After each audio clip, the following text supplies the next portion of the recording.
Hello, my name is Denaya Dennis, and we're continuing with our conversations about the Ask Summit, which took place here in Germany. And once again, I'm joined with another colleague that I met here, and he looks happy, he looks excited. Those two words, they mean something else, PCO. And of course, I want to welcome him to introduce himself and where he works, and specifically what you do in that organization. Thank you so much.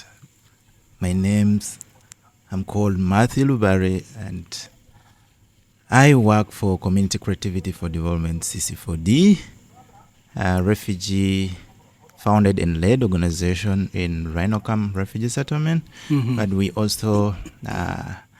we are also in South Sudan, in EA, and we do trainings on technology. Mm-hmm. And waste management. Yeah, and my role in the organization, I work as the director, but of course responsible in doing programming in relations to technology programs and as well programs related to women. Mm-hmm. Amazing. So you guys are part of the AskNet team, the network. So when did you join the network as an organization? As an organization, we joined the AskNet network in 2022. Mm-hmm. Yeah, early 2022, and we became part of the network. Mm-hmm. Yeah, I'm also interested to know some of the accomplishments you made since you joined the network, and what are some of the key things that you have done is a benefit or is an importance of joining the network. What are some of those things? One of the key things that I realized after joining the network, is the aspect of collaborations. Mm-hmm. Which is something key, especially in solving problems in the communities, because I believe that when you're doing things alone, you may not be able to solve them all. Mm-hmm. But working as a team, it helps people to accomplish a lot of things. Mm-hmm. Yeah, so we are excited. By the way, nice to meet you. I've been hearing about you, and finally I got to see you. It's a small world, and I'm happy with the AskNet network, for bringing us together. And the main aspect of the summit, bringing different organizations, all the 9 hubs, coming together and showcasing what they are doing.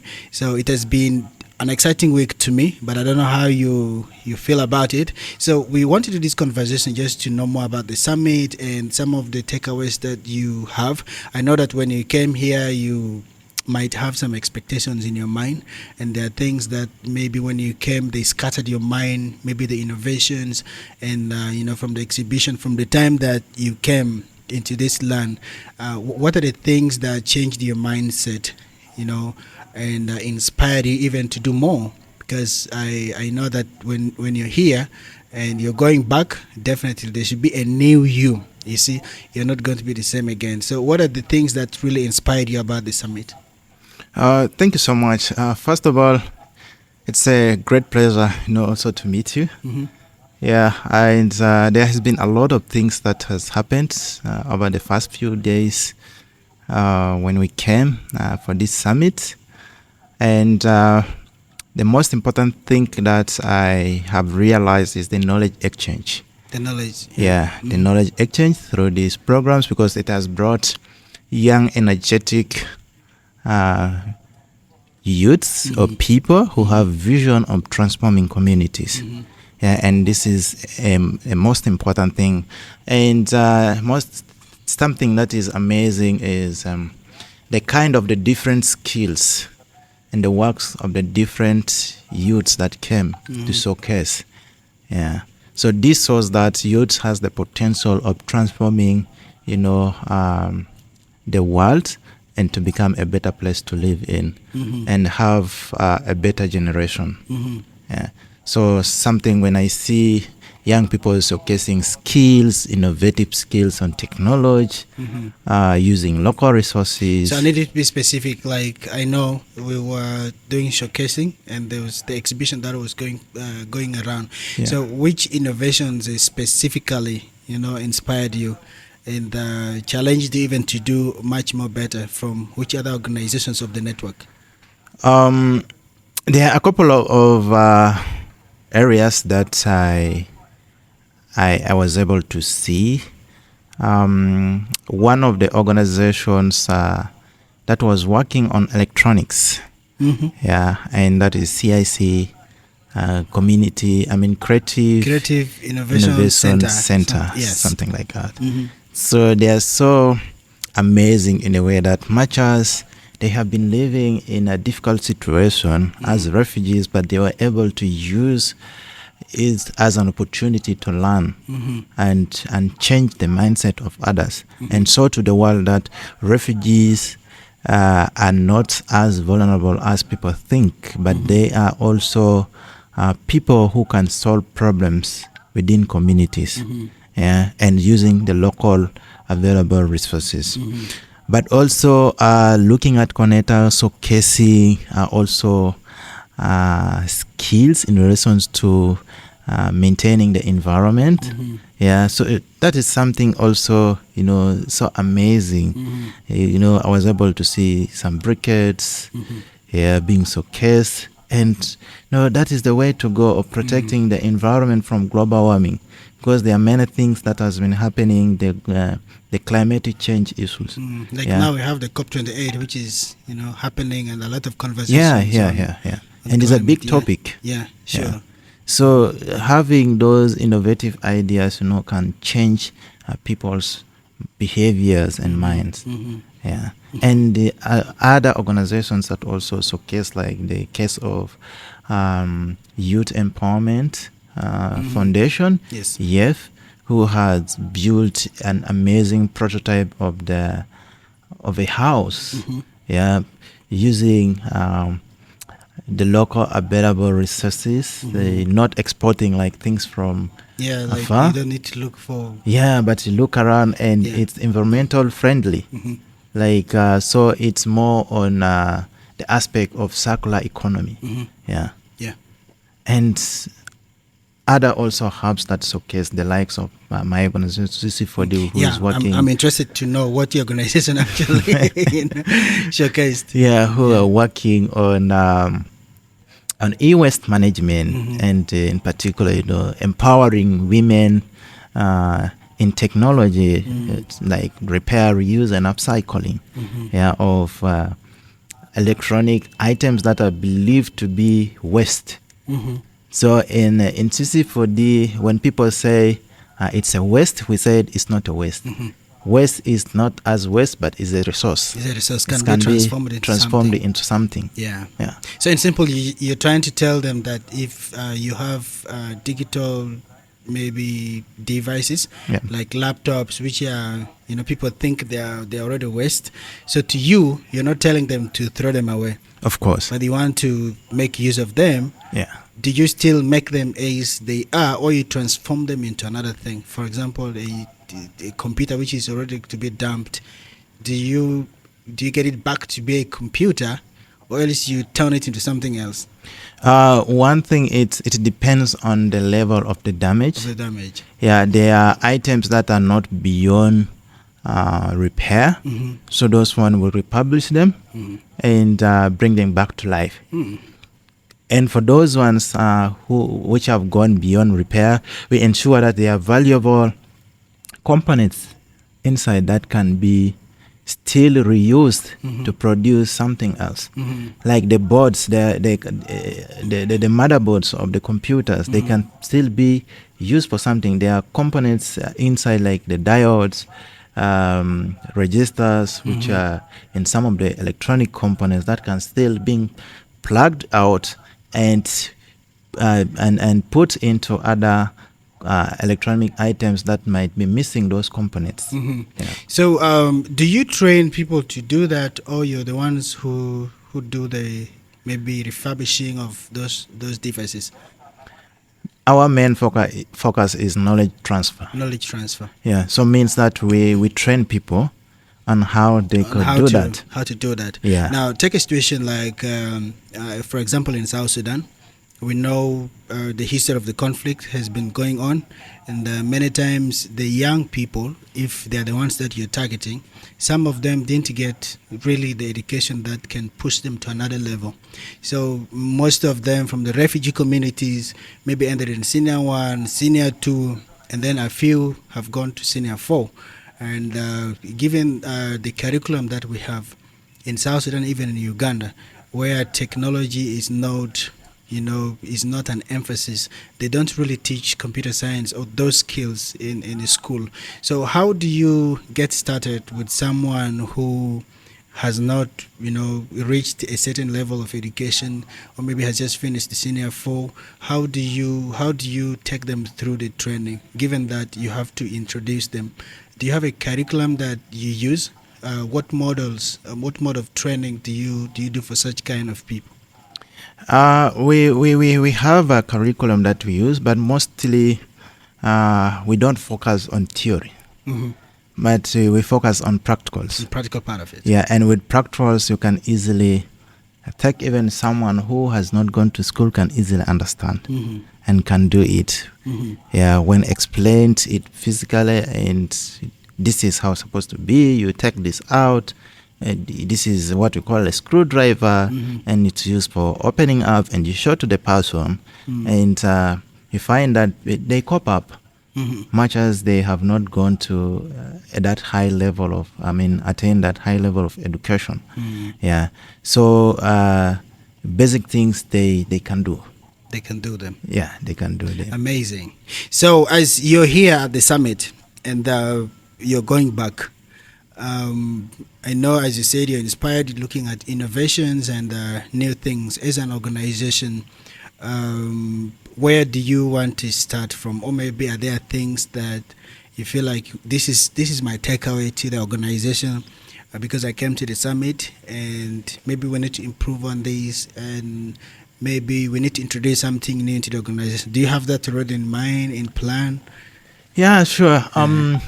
One of the things that I've taken from the summit, especially during the summit. We went through a lot of learning and had a lot of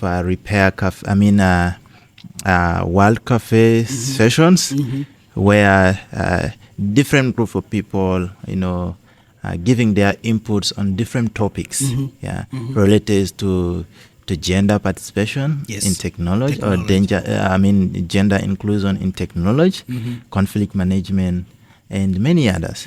So through that, on conflict management, of course, I've learned something in it, and how you can handle situation that arises within the organization, and how someone can handle, and how do I ensure that when many women, attend trainings, or how do we attract women to venture into tech world? Because we find that most of the women, their focus is on business courses, like they wanted to work in the bank, but when it comes to technical works, some of them, they feel it's something risk, and men are people, I think, who are naturally risk takers.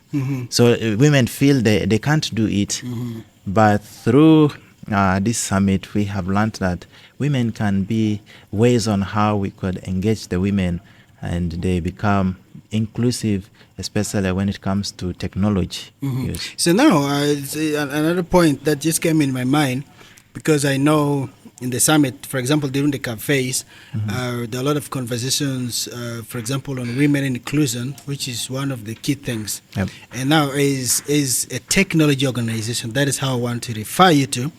The country is planning to go on elections, maybe by next year. So do you have any plans of integrating technology to the situation that is going to happen in the country? This is an offside question, but I think as an innovator, this could be an opportunity for you to see how you can also work around peace building and technology in that aspect. Do you have anything around that? One of the thoughts that came into my mind is how, peace messages can be broadcasted to people. Mm-hmm. Yeah, and one of the ways that came into my mind is how we can use systems that can be used to send messages, a single message, to many people. To many people. Yeah. But also looking at the current situation in terms of technology or access to devices. So sometimes it becomes a little bit, difficult. But then also meaning that we must be thinking not only broadcasting of messages using maybe the smartphones or computers, but also other ways of maybe recorded messages that can be shared with people. And people can play, because I believe that when one person plays a message in their phone, the neighbors surrounding him, 2 or 3 people can easily hear the message. And this person, when listening, it's a good message. Okay, wow, where did you get this? Can you share it with me, please? Yes. And it keeps on spreading, and the good news keeps on going. Yeah. Well, that's exciting. I wish to see that technology and also be part of it in a way. And as we're here, have you met new people at the summit? How was it like, to you coming in a place like this? Sure, I met new people. Yeah. And the likes of you. Like so, we amazing. Yeah, we have been, I think, seeing each other mostly in the media. On the social media. But of course, coming physically to meet, sometimes has been a little bit of a big challenge. But through this summit, we're able to meet and converse, and now sit like this and discuss issues. Yeah. But and many others, from different areas, yes. Yeah. And organizations.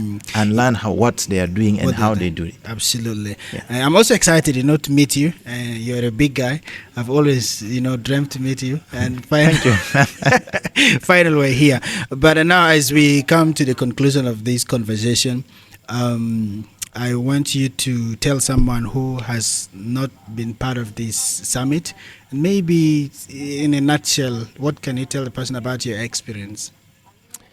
Well, one of the things that I would like to pass out to the public is that, attending such events is so important because one, the aspect of knowledge exchange, and you will learn a lot from it and have new ideas to solve issues.